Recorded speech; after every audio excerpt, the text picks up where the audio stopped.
Too.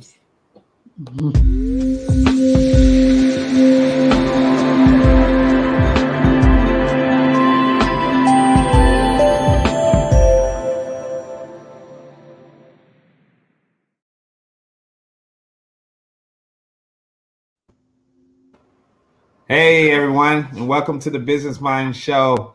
I'm Christopher Shaw, founder of the Business Minds. We have Dr. Atchison, the CEO of Platinum Career Coaching, and my main man, Adrian Ford, the CEO and founder of Head of Household Consulting.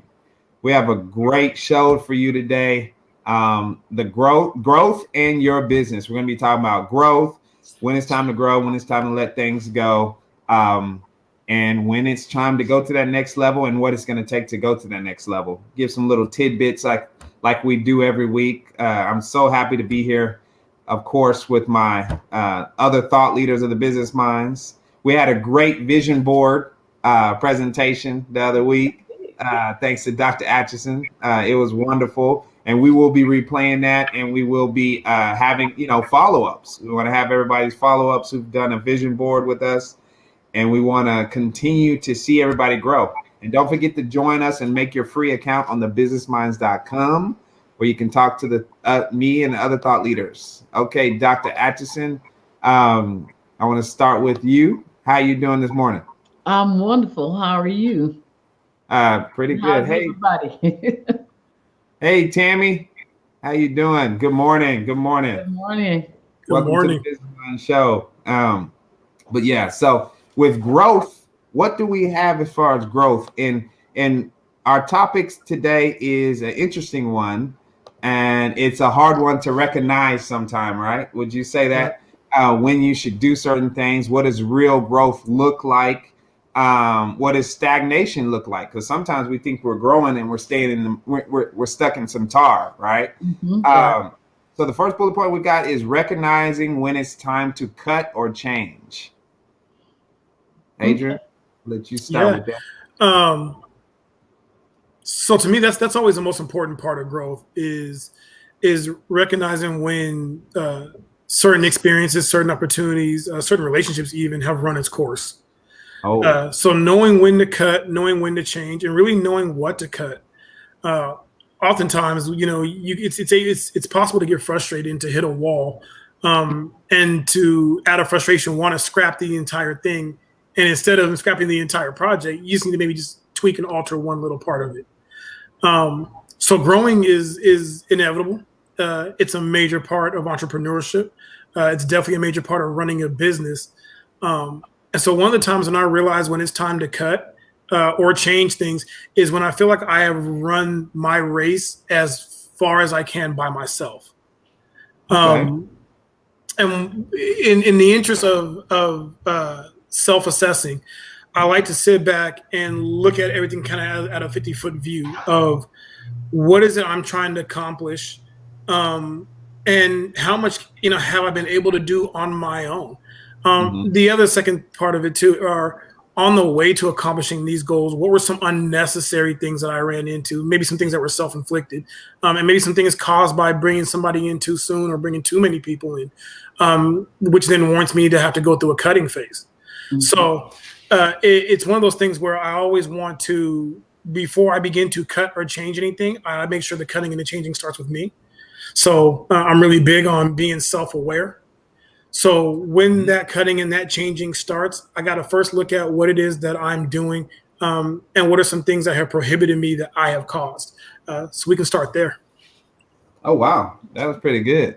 How do you recognize, what are some specific things that you've learned in the past, maybe a specific story of when it was time to, cut some that you thought was, it's kind of like, reminds me of like pruning, absolutely. Pruning a tree. And that's what I mean, right? When you're pruning, you're not cutting down the whole tree. No.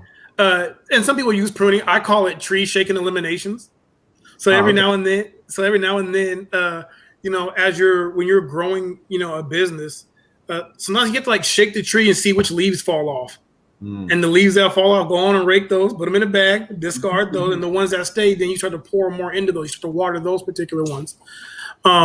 So the very first thing I do whenever I'm cutting is I go into this phase where I look at what I'm trying to accomplish and the goals and the plan that I set out for myself to accomplish. Am I achieving those? And if I'm not hitting my mark, then I need to know why I'm not hitting my mark. Sometimes, we grow too big. And in the interest of, or in the process of growing too big, we bring in a lot of people to help us grow. Sometimes, and cutting people, I want to add, is not really a bad thing. Sometimes, you bring in somebody too early. I've had plenty of conversations where, in trying to grow head of household, where I have this big old vision of wanting to serve, and I want to serve everyone, and I want to serve in every capacity. And at some point in time, well, we will be able to.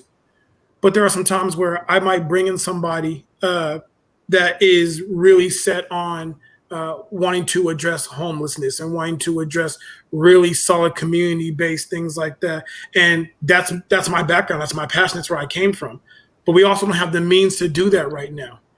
So I want to also make sure from a business standpoint that I'm also honoring and giving what I said I would give. So you don't want to grow too fast. So whenever I cut something, it's not that I'm never going to return to it later, but I get a chance to sit down and say, hey, this is a need. I'm agreeing with you that it is a need. It's just not a need for us right now.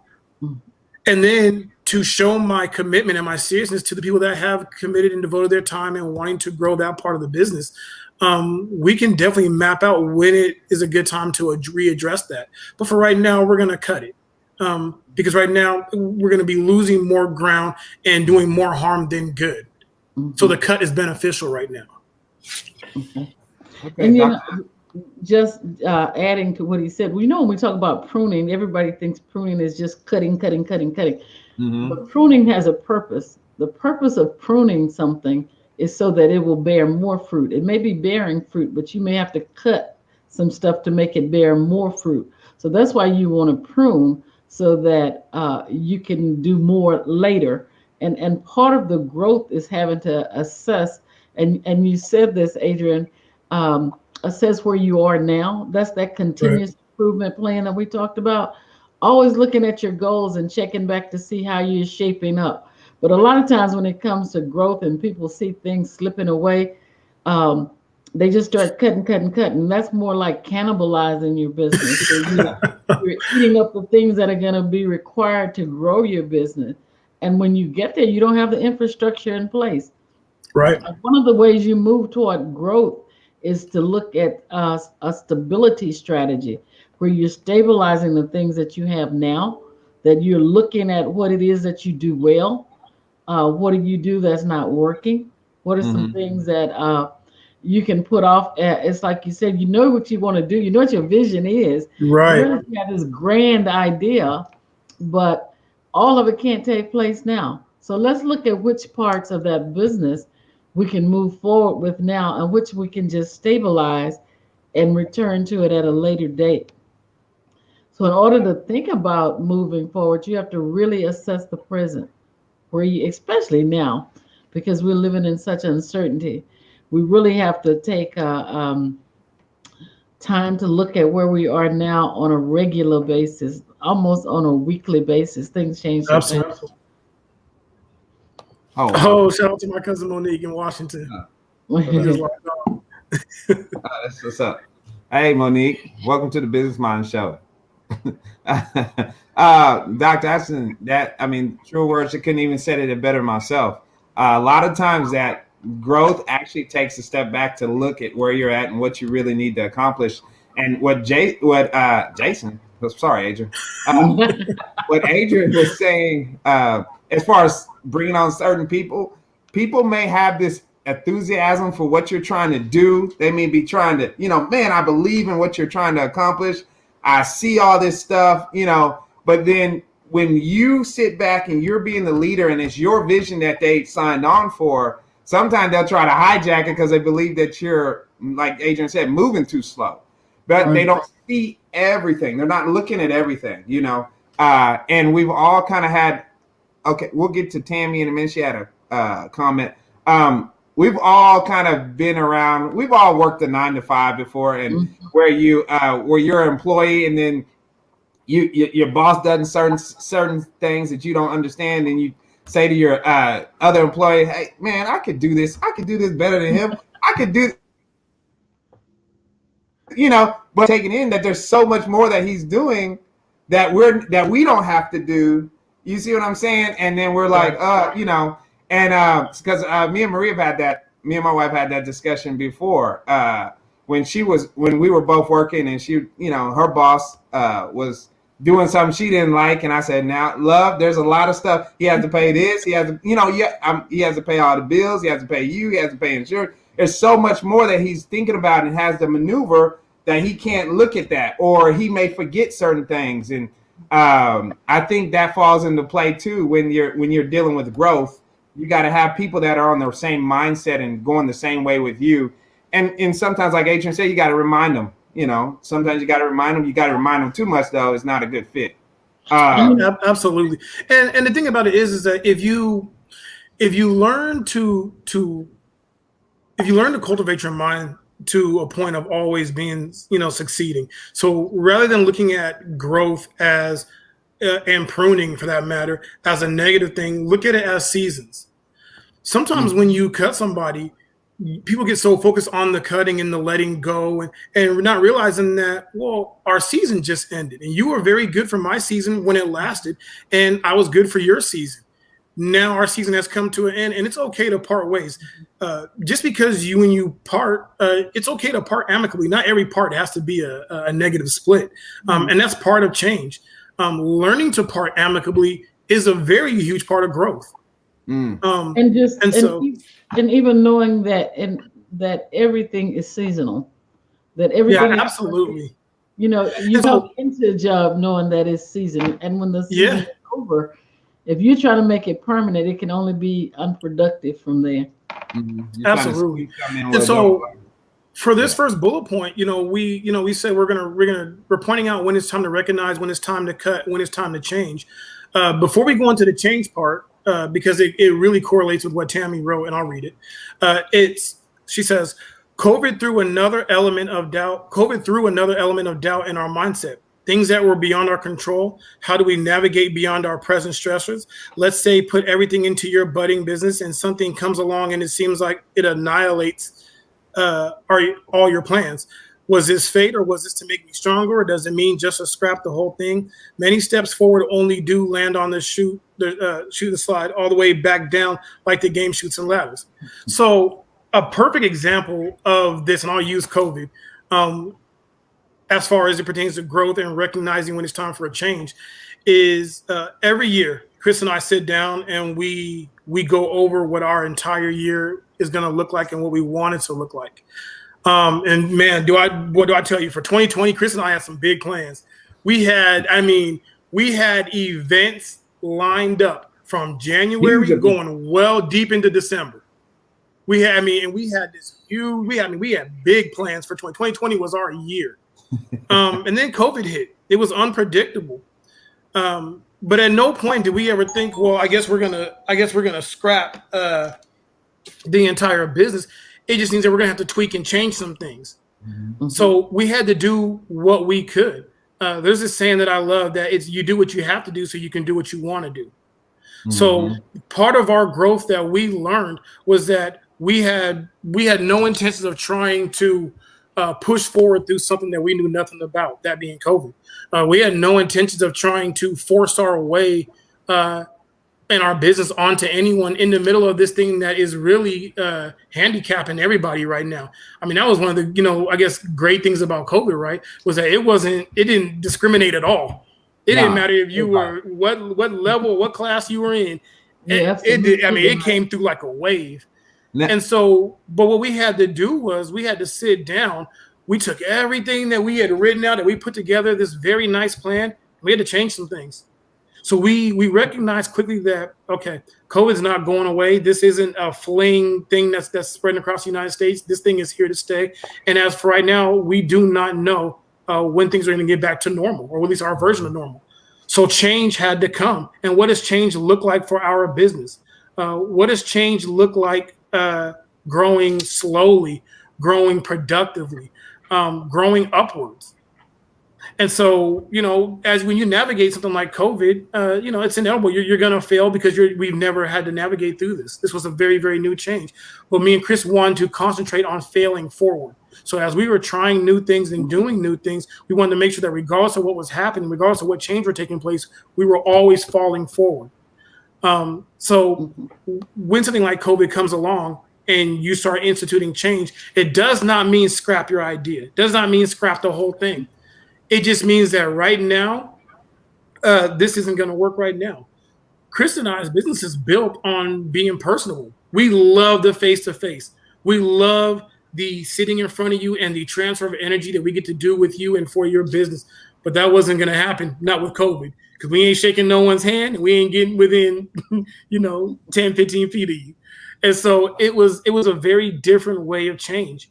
And so sometimes going back to the drawing board, this is right now where a vision board comes in very, very handy, because your vision board gives you that, that 50-foot view. And as you're moving across it, you may realize that, okay, I have to go back to this step. That's one of the importance of a vision board. So it gives you this open step process of where to look, where to stop, things you need to change. And you know what? I'll stop right there and let Dr. Atchison take it, because that right there is her realm. And part of the vision, the reason you cast the vision, and I think this is very, very important for any business startups, that you have to focus on what your original purpose was. Your purpose is not, if you're in the clothes business, it's not to sell clothes, because people get clothes anywhere. You're selling a concept to people. You're selling a lifestyle. You need to concentrate on what it is you are selling. And the best way to get to there is to ask your customers, what is it that you need now? There's a lot going on. There's a lot of change, but every business, even in good times, has to be adaptable. You have to be able to move in the direction of your purpose, and not compromise your values. And that means that if you have to get a job temporarily, you can do that on the side, but get something that moves you toward your goal, your ultimate purpose. You don't get as frustrated when you know that this is what you were called to do. Frustration comes in when you're trying to make it about the money. It can't ever be about the money. Money is good, but it can't be the primary driver in what you're doing. You have to key in on what it is, the need that you're fulfilling for people. And if you can get back in that lane, you can move forward. And that's why I think it's very important to, when you start out, having a clear definition of your why. The why is so important, because when you have your why clearly defined, it don't matter if COVID comes, a nuclear bomb comes, it doesn't matter. I know why I'm doing this. And the why is recession proof, because when you develop your why, the need never goes away. And as long as you're addressing the need, as long as you're addressing the solution, as long as you have the solution that's addressing the problem, that will never go away. Mm-hmm. And so I think that's what happened with a lot of people in their, in the middle of their growth during COVID, is that some people leaned back on their why and were able to sustain through. Other people realized that they just found out they didn't know what their why was. Mm-hmm. They had a good idea, but having a good idea and having a why, those are two different things. Mm-hmm. And so, there's that saying that says, the two most important days of your life are when you were born, and then when you figure out why you were born. Mm-hmm.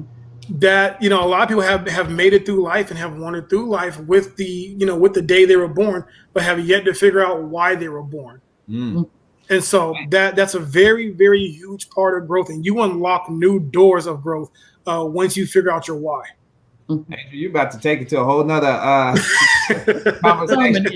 Yeah, you're about to take it to a whole nother level. I told you got to reel me back in, as I just take off. That's what my job is. I brought you. But no, I love that. Those are excellent answers from two very experienced entrepreneurs in itself, who've been through hardship. And Tammy, to kind of piggyback on that, and my take on that is that, the chutes and ladders, you go all the way to the beginning, right? When you get on that ladder, you slide all the way back to the beginning. But what we're trying to do here on this show is help you build a solid foundation to where you don't fall all the way down to ground zero. You know what I'm saying? You may have to go back some, but that's the whole point of everything we do, to make sure that you fall down to, let's say you start out at block 2 and you get up to 10. Now you're only going to fall out down to 2, right? You and then we keep building up, and then 3. Now you get back up to 10. Now you only fall down to 3, and then so on in your growth. So it's all about having that solid foundation, and like Adrian said, you got to know why you do something, because that gets you through hard times. Because like Dr. Atchison said, the money's not gonna always be there. When you can't rely on that money coming in, you got to rely something deeper, and you got to bring that out, and that's what really gets you through. And you don't believe us? Ask any successful people. That's exactly what brings you through. It's not the money. And that's all. And that's all a part of the process too. That shoots and ladders game, that is entrepreneurship in itself. You move 4 spaces forward, and then you slide right back down for a little bit. Then you figure out how to move forward some more, and then you take 2 steps back. That is entrepreneurship in its entirety. Oh, Dr. She loved what you said. And you know what? And just to encourage you, I'm not speaking from something I heard. Mm-hmm. I built my business. The first business I was in, I built it during the time of the big oil boom in Texas, and money was no object for my clients. I mean, I was in the retail clothing business, and the suits I sold at that time, that was like in the early 90s. The average suit was like $400, $500, and it was nothing for a person to come in there and buy 3 or 4 suits. I had clients who were big ballers like that. But then the minute the bottom fell out of the oil business, it affected everybody. I call people up and they're like, no, I'm not buying anything this month. No, I'm not doing that now. So we started doing something that I thought was unique. I said, bring in your wardrobe, because I knew I got in the business to help people look their best so they could perform their best. So I said, bring your wardrobe in. And let's just update your wardrobe, add a couple of pieces of jewelry. Now, I wasn't making the big bucks off of them, but I retained them as a client, which was what I really wanted to do, to make sure that I kept my clients intact. That was one of the intangibles. I built those relationships with those people, because I knew business is cyclical, and that what goes around, it'll come around. So I knew that whenever they got money again, I could still rely on them to come back and do business with me. So in the meantime, I focused on how I could help them without them spending a bunch of money. So that's kind of where you have to go when you get to that point that you're not making the kind of money.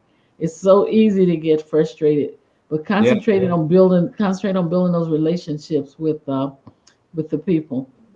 Yeah, absolutely. Tammy, the whole discussion and everything, this is exactly why we have this show, why we build our community, thebusinessminds.com. And we would love to have you on the show to kind of talk about your experiences too. We'll reach out to you to get you on the show so you could be a guest on the show too. Absolutely. We're all about learning and growing business together, and none of us have all the answers, and all of us are continuing to grow. And we just want to help you get one step further in that journey of entrepreneurship. Man, that was one topic, and we halfway through our time, huh? It is. So our next bullet point is recognizing when it's time to consider a partnership. Oh, okay. Recognizing that. Well, I would say when I'm gonna go back to what Adrian was talking about, when you've done all you can in a certain area, right? Now, other people may say, okay, well, you can go learn some more. But then I would counter that with, hey, you only have so much time, right? That's one of the most beautiful things about having partnerships and covenants with other people, because you get into a covenant with a partnership. It's not just you can just leave whenever you want to. When you get in this covenant with other people, now you have, instead of have 24 hours a day, now you have at least 48 hours, right? Depending on who you are. And that's kind of how I looked at it. You get stressed out, you're looking around, you can't find, you hit certain walls, you hit certain blocks, and you can't find the answers that you're looking for. not only does a partnership bring in more time, but it brings up a different perspective for you to look at problems and solutions to certain things. So I would say when you hit certain walls and you're looking around and say, oh, I need a second set of eyes that is really dedicated to the goal that I'm trying to accomplish too, not just a second set of eyes just to have one. So there's a lot of little different innuendos that I took in when looking for a partner. And then also me and Adrian had worked together on a couple of other projects before without, signing the paper, so Right. I could trust his judgment. I could trust that he had my best interest, and really I could trust he had his best interest in mind. So a lot of times you have to look at how that person is living too.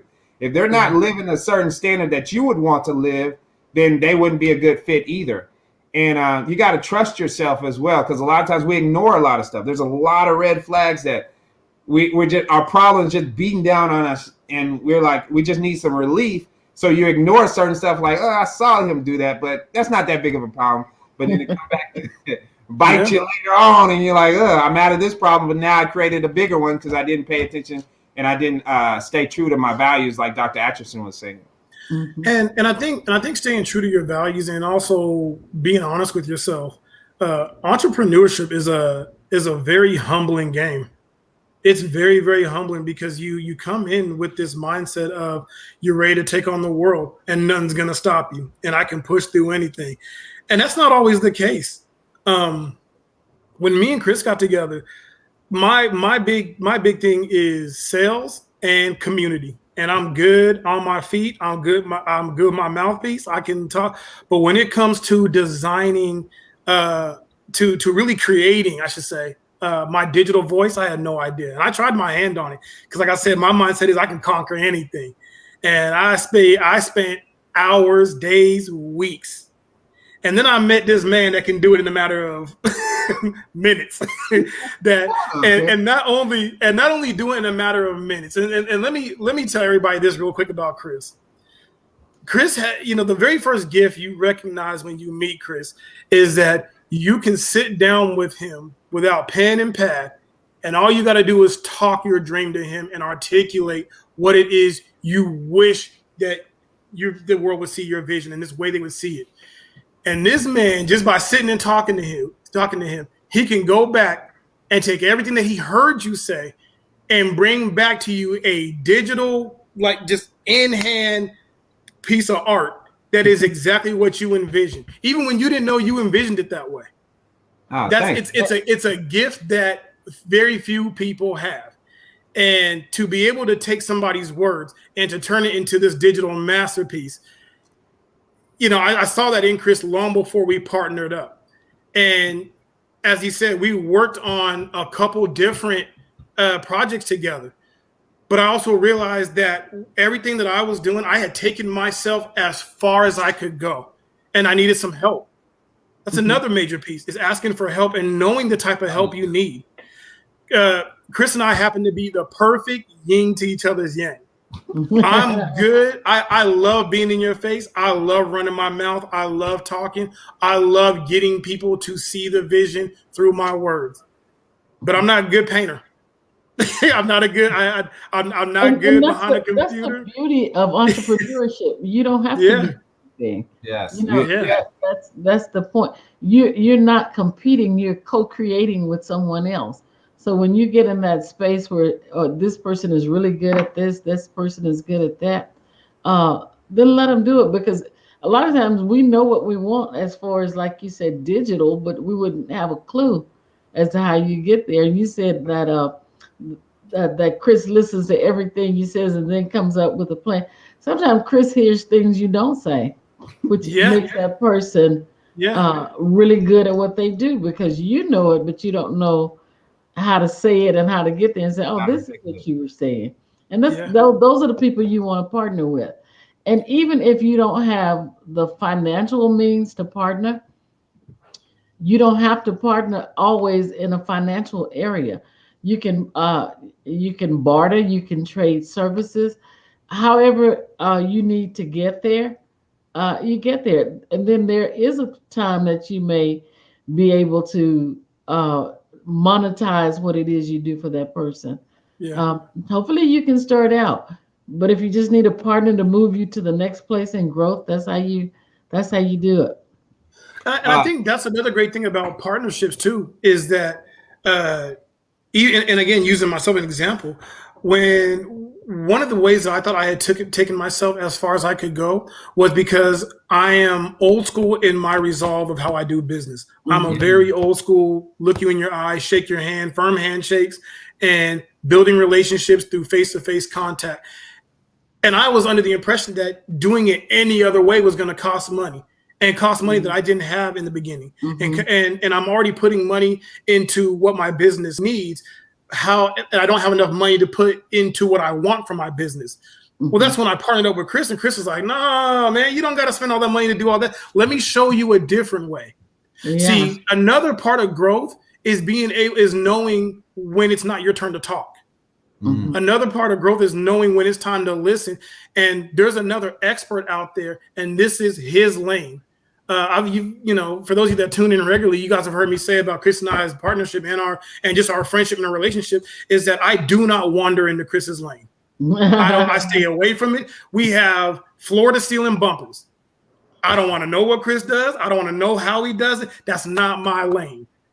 So I'm great at what I do. I'm an expert at what Adrian does, not an expert at what Chris does. That's what Chris is there for. That's why I partnered with him. I had no intentions of partnering with him and then telling him what to do and telling him what I wanted.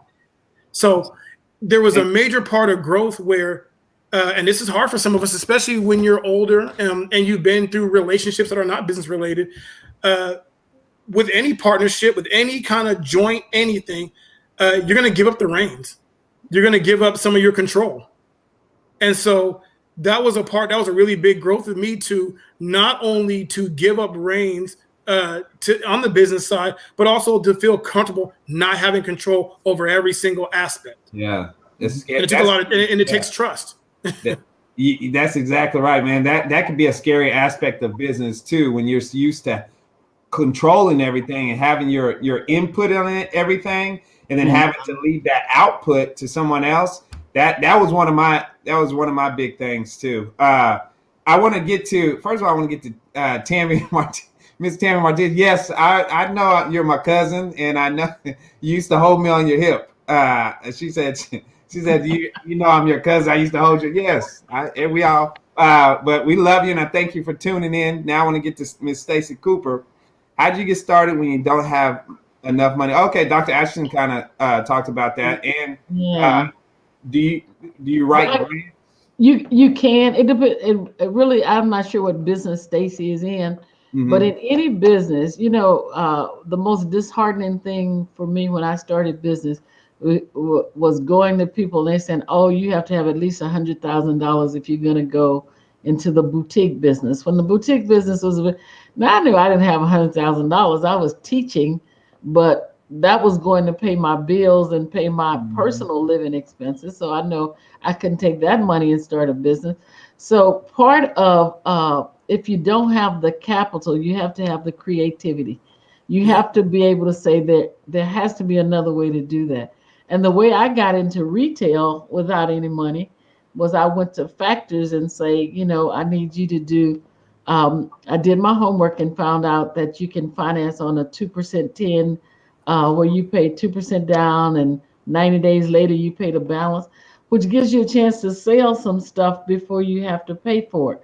So there are ways to look at doing it. There's grant money out there if you're in businesses that the government is funding. I think you're going to see more of those now that we're in COVID, and they're doing things to try to revitalize retail. And entrepreneurship is the engine that drives our economy. So it's possible that you can expect to have money in the way of grants if you're not a nonprofit. But you do have to have a business plan in place if you're going to go for those. Even if you don't have the money, you have to show that you've invested the time and energy to research what it is you want to do, to be able to project what kind of money you're going to make going forward in that business. And you're not going to find a sponsor without having a business plan. So that's where you would want to start with designing a business plan that you can present to someone who may want to partner with you. And I just want to add a lot of money. Yeah, and Dr. Atchison, I want to add that Dr. Atchison is an expert at helping with business plans, putting together your business plan, and she's super affordable, and she's a thought leader on the Business Minds, which is our platform that you guys can go and create a free account. We can continue discussions like this, and we have plenty of free resources on there for you guys to really get started. And we have a platform called a program called the Next 8 Weeks, and it walks you through your 8 weeks of setting up a solid foundation for your business. That's the businessminds.com. And then also you can get in touch with Dr. Ashton on there, or you can contact her at her website too at platinumcareercoaching.com. But Dr. Ashton is your expert in getting that starting that solid foundation, Stacey. Man, we have some good questions, and we appreciate this. Absolutely. I think Stacey asked another question.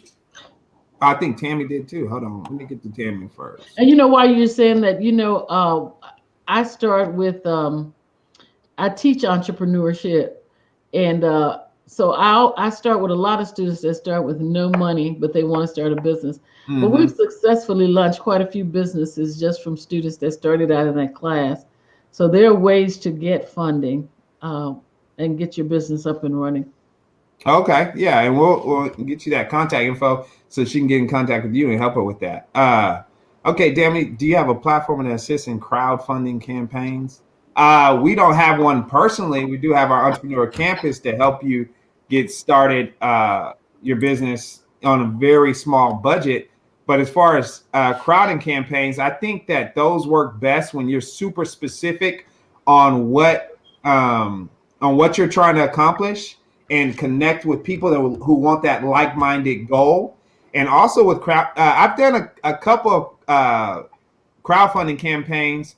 And what we had to do was the hardest part was to come up with the deliverables for each level of contribution. So let's say if you want $100,000 and then you have a lot of $5 people, that means you need to be giving away some type of shirt, or even we went as little as giving like a credit in the development process, so that the people get credit for helping you develop or reaching that certain goal or starting that business.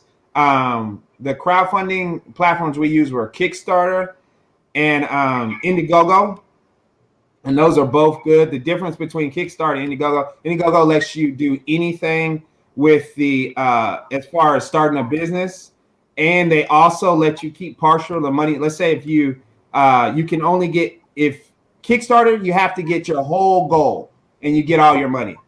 Indiegogo, if you set $100,000 goal, you only reach 50,000, they'll let you keep that 50,000. Kickstarter won't let you keep the 50,000 if you don't go all the way and reach the 100,000. So those are two big differences between there. And can you put in the comments what exactly you're trying to do with crowdfunding, and so we can kind of get a better understanding? Tammy? She put very nice. But no, Dr. Atchison, you this is a very good show. We love that. And there are lots of places that have startup capital. Mm-hmm. The Small Business Administration has, but they have a lot of paperwork, and the business plan's at the top of mind.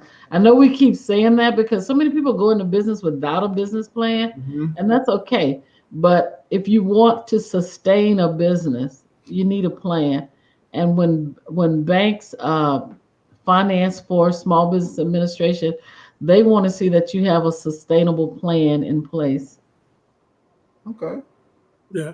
Stacy Cooper says, I want to open up a center for teenagers, counseling, recreation, and even a place to stay if need be. Kind of bring her whole both her questions together is one thing that I've done is, especially in this time of COVID, when you're driving around and you're seeing a lot of places that have been for lease for a while and they're not leasing them, don't hesitate to call the developer or call the owner and say, hey, I have this program that serves teenagers in your area, and what I'm trying to do is make a social impact. Would you mind donating your space for a year with me picking up the lease the next year? Most businesses around would love to give back to the communities that they're operating and thriving in, and don't know how to. They're not in the industry of social service or community impact or anything like that. So bringing an opportunity to them where it gives them a chance to give back their way from their vantage point, I've seen work and be very, very successful. So never hesitate to go and articulate your vision to somebody. I go around all the time, and I try to articulate and really tell my why and tell what it is I'm doing. And you never know. And at the end of the day, if it's a no, then it's a no. Mm-hmm. But more times than not, you'll get a yes, because people will love and respect what you're doing and have always wanted to help in that certain capacity. But from their standpoint, just never knew how. So by all means, make phone calls, go knock on doors, and really just pitch your solution to the problem that you see around the community that they're operating in. Mm-hmm. But you definitely have to approach people from the standpoint that you have a plan, that these are the people we want to serve. This is how we're going to serve them. These are the people who are going to be able to provide those services. If you open up a building and it's just you and you have 50 people show up for services, I mean, that's a setup for failure. So you want to plan out how you're going to operate, what people are going to be involved, what is your specific background in that, how do you move forward making that vision a reality? Because a lot of people have great dreams, but it takes a while to turn them into reality. And it's almost impossible to do it without planning out how you're going to get there. A business plan is just a roadmap that shows absolutely you've got skin in the game. You know where you're going. You know why you want to do it, and you're ready to sacrifice to get it done. And I'll add this too. And Stacey, another way to another good cost-effective way, and even way to put more solid ground or solid foundation under the program you want to start, is maybe not starting out with the building. Remember, like I said earlier, with growth, when it's time to cut, when it's time to change, and not growing too fast. Maybe you might figure out where a lot of the teens that you want to serve, where are they frequenting the most? Most places, either the teens are frequenting church the most, or they're frequenting their local YMCA the most. So maybe starting out and starting building relationships with the teenage, almost creating your own funnel to the building that you are going to get. Start showing up at the places where they frequent, where they feel comfortable, where they feel safe at, and start running your program there. YMCA has a ton of open slot rooms with kids that are and teenagers that are all the way through there. You might have a local church that they have teen programs in their church, but maybe not one that that's making an impact like yours may be. So reach out to local churches, local community centers that see a lot of these teens or troubled teens, but they just don't offer enough to those teens, and ask, and again, articulate your vision and say, hey, I know you guys do this level of care for these teens, but this is what I would like to do here. May I rent one of your rooms and offer this to the teens that frequent your building? So there's many different cost-effective ways, but I don't ever want you to get bogged down by money. And like Dr. Atchison said, if money is not always the key, sometimes it's just a different way of offering your services and a different way of approaching it. Mm-hmm. And if you're offering something that the people need, the money will come. Absolutely. If you focus on solving the problem, the money will always come. The money will follow. Man, that's some good advice, y'all. That's some good, not advice. That's some good experience talking. That's good experience talking. But no, Stacey, we applaud you and everything you're trying to do as far as helping the teenagers, because Lord knows we need it. And we're here to help you any way we can. We would even like to have you on the show, kind of talk about your startup experience, the different steps. Start with Dr. Ashton, get that business plan, and then that'll help you with what Adrian's talking about. So when you go there, when you're talking to these people, they're like, okay, do you have a business plan? Because they're going to be looking at you may not have a business plan, because most people just come in and talking, but you come up and you present a business plan, they're going to know you're serious. You know what I'm saying? They're going to know you're serious. You can plan it out. You can plan out how you're going to help these kids, how you're going to take this certain kid to this and reach this certain goal. So you got that plan, you can go in there and they'll take you a lot more seriously. So, man, this is good, y'all. Oh, Tammy got another question. Man, keep them coming. Adrian, you want to hit that? Tammy says, I already have an established tea business. I'm a certified tea specialist, and I have been in the tea business for over 10 years. 2020 with my breakout year, I was partnering with a vintage market company, and I was going to be their premier tea room. COVID hit and business partnership ended. I quickly tried to navigate and went online with my business and having tea parties and teaching tea classes offsite and via Zoom. My goal is to have a tea house / tea room. There is a large community of, I think it ran out. Oh, it wouldn't let us finish the comment? No. Yeah, let me try to go to that. I think that's a great business to be in. That is a great business to be relaxing. But especially with the holistic wave that's just sweeping, and with COVID and everything, and people are looking for a more natural way of feeling, and people are we are still in the health era. You know, people are taking their health serious and what they put in their body, so that's a very good business to be in. And I work with a lady that makes jam, and she makes a specific kind. But one of the things that's been very productive for her is the farmers markets. Tea is one of those specialty items that people would buy at a farmers market. So just researching the different farmers market. But I love the online aspect of it, providing that for people to have a tea. Now's a great time for that. People are at home, they can't do anything, but to put together tea parties for girlfriends, they might let the boyfriends in too. Hey, and another big thing with, but they know how to hold their pinky when they're drinking the tea. See, that's how I drink everything. That's how I drank orange juice this morning. Come on now. And another thing I was thinking, a lot of people nowadays want the subscription. If we could set up something to where you can give like a flavor of the month. You can do certain, a flavor of the week. However you said it. I don't drink tea. My wife does. She loves tea. I make her tea. I do. I know Adrian does. But certain little things like that to really when the times change, we got to look at innovative ways to change. And I love the online tea parties too. But if we could get some of your tea in front of them, in front of the face, and then even send us some. Tell us where your website is. We'll order some tea and check it out and be your reviewers or something like that. We're all about entrepreneurship. And she said, check out. She said she has a large customer base, and yes, I do shows. Okay, great. So she says she does shows. She has Put up the one under it. Where they can find her. There we go. Oh, check me out. This Steeped is at facebookpage.com. Let me see. And check it out. Okay, I love the name, by the way. I do love the name. That's a great name. Yeah, we can tell you got style and from your already. You can photo tell. Too. Yeah, we're gonna have to check that out.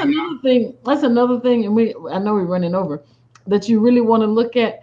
Already, you're projecting the culture that you want to attract because tea puts you on a certain level anyway. Yeah.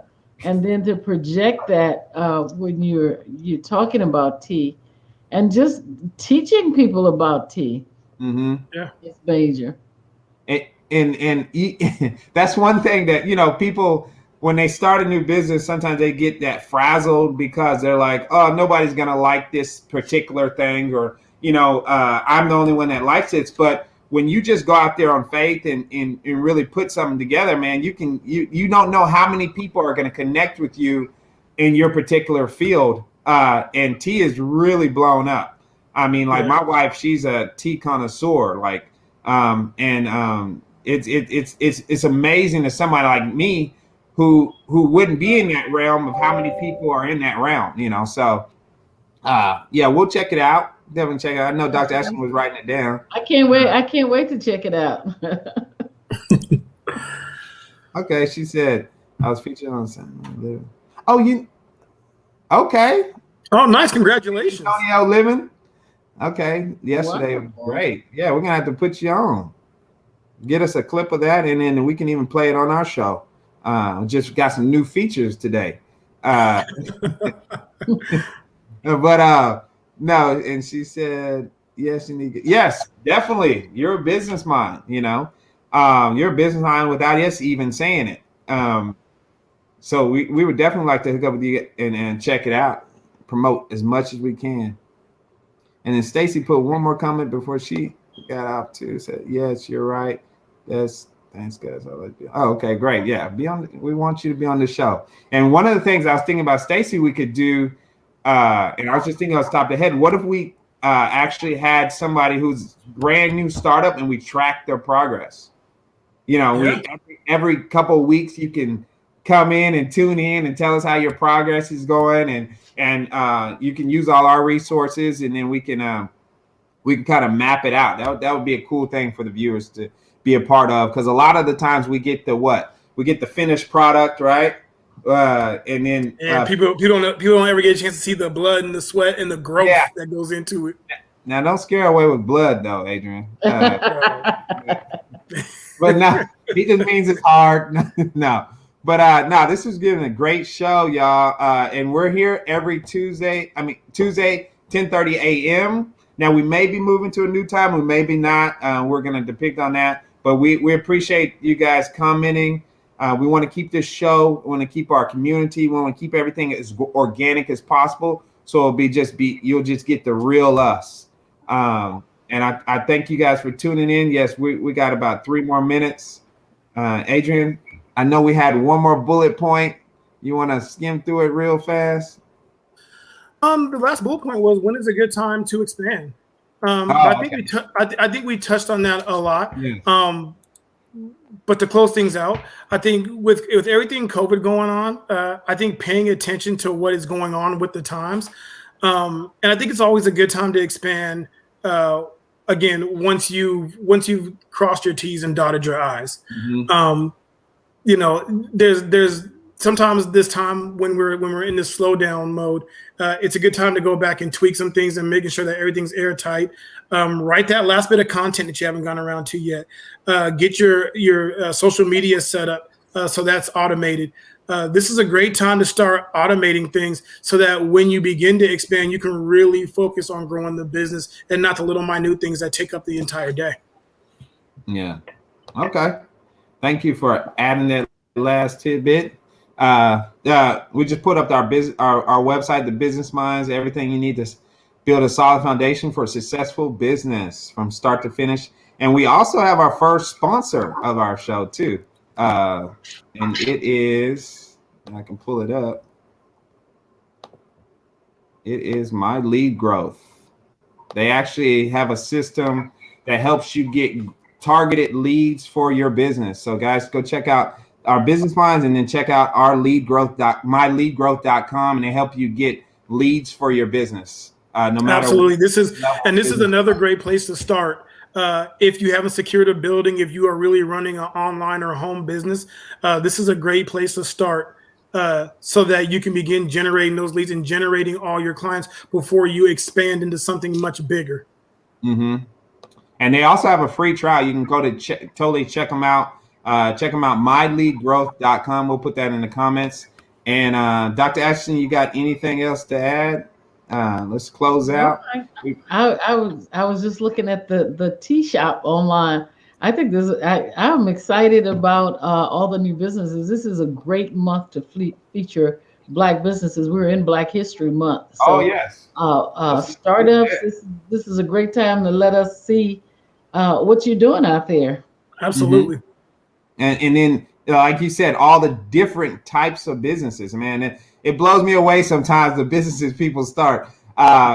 Before we go, one of the most amazing things I used to always tell people is that, the Snuggly, like the little cover that had sleep. I hate that. Hold on, I loved it. I love the Snuggly. I said, now if this dude had the courage to make that and sell it, and then he really created a problem. Huh? Yeah, he sold it well too. I think he was on Home Shopping Network. He got picked up by Home Shopping Network. That's what I'm saying. That's bold. There's a lot of this stuff that people are selling that we don't necessarily need, but they made a need, and it just blew up just because it had. And you know what? And that goes back to something that Chris said. That Adrian said about Chris. A lot of times people don't know what they need, but you're able to articulate a need. You like to be Yep. cozy on your couch, but you don't know what it takes to get there. And he's like, hey, Yeah. I got an idea to have you cozy on your couch. It's And, called and I promise you got laughed It's at. ugly and unconvincing, but this is what you need. And he convinced us because I got 3 of them. Yes. And he didn't sell you a blanket. He sold you a cozy evening at home, is what he said. He did. You're right. You're right. And to tell you the truth, the blanket was kind of cheap. It wasn't like a full cover either. So he got me on that. But I mean, I could play my video game. Yeah, he got me. But that's good though. If you want a full cover, then go get in the bed. So he stayed in his niche. He stayed in his perfect nich. That was great. He wanted you to have fun sitting on the couch. You just had the perfect pitch for him. Oh man, I love you guys. Thank you guys for another amazing show. Thank you for all the questions, interactions, and we're gonna be checking out. Look, Dr. Ashton, you have a lifelong fan. Look, Tammy says she loves you. Love you right back. Check Dr. Ashton out. I'm gonna put Dr. Ashton's email and contact information in the chat as well. But we love you guys. Join us next Tuesday, 10:30 a.m. again, and we are out. I'll see you soon. Bye.